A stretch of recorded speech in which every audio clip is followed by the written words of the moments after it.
Oh god, this is gonna be so late.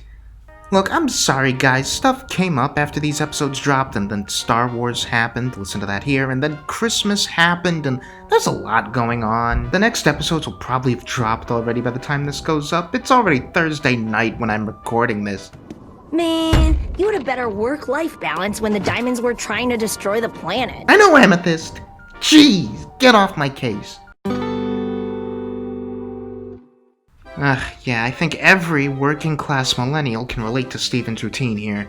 And those of us that can't probably don't want to. It's fitting that Amethyst is the one with the clarity needed to straight up put Steven's problem in those terms, though. When you're not keeping track of work-life balance, it becomes something of an endless cycle where you forget why you're working in the first place, and the means become an end unto themselves. At the same time, he's in the right to want the gems to view him like the young adult he is. It's not just that he's becoming a stick in the mud, though he does need to step back from work more than he realizes, but he's also become a different person over time, and both the gems and the audience have to acclimate to the newly independent man in front of them. Both parties are sympathetic and relatable here, and fitting the tension between them, it's a decently adult-oriented pair of lessons sandwiched into what's mostly a goofy episode-length game of tag. Knowing that Steven Universe is quote-unquote officially aimed at an age group of around 8 or 11 or so in its conception, I like to think this episode is aimed partially at viewers who would have started the show that young back in 2013 and are now just a couple of years out from having to face adult responsibilities themselves, almost like an advance notice that it's okay to still have fun, and that their parental figures might need a little bit of a push before accepting them as grown individuals.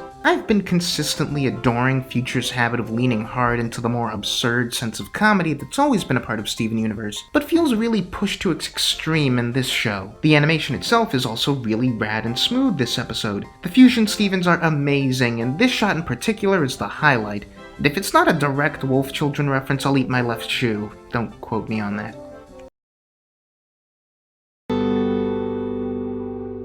Yet again, we've got gems from the villain shot who are hardly antagonistic, though this episode's biggest problem from the jump is that we still can't be sure how Steven would realistically handle gems who commit planetary genocide for pleasure, given he doesn't approve of scaring them into submission with brute force. Being a Lapis focus episode, this one honestly lets Steven off a little bit too easy.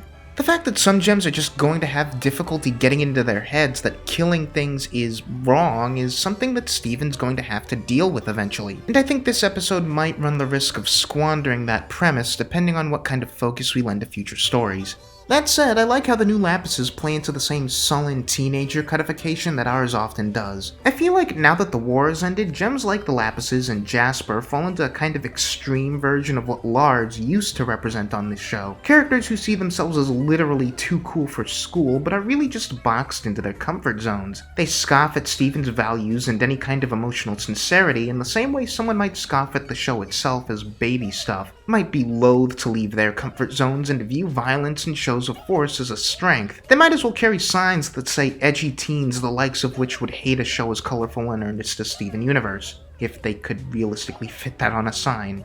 To that effect, there's definitely a peer pressure type thing going on with these two, where nice Lapis clearly has a disposition to get into something like, say, dancing, but stops when it puts off mean Lapis as if deviating from some silent agreement over what they both accept as cool. More than anything, this episode highlights the value of channeling your feelings into things that are creative and productive rather than destructive. And for that reason, I actually like that the Lapises aren't overt villains attitude-wise. It shows that even if you're not really a malicious person necessarily, the way you choose to have fun and express yourself might leave collateral damage if you're not careful and conscious. I gotta admit, now that both Lapises have been successfully intimidated/impressed into not terraforming anymore, but only one has joined up with the homeschool, I'm curious as to what the other is up to. Overall though, I appreciate this episode most as a showcase for Lapis's character growth.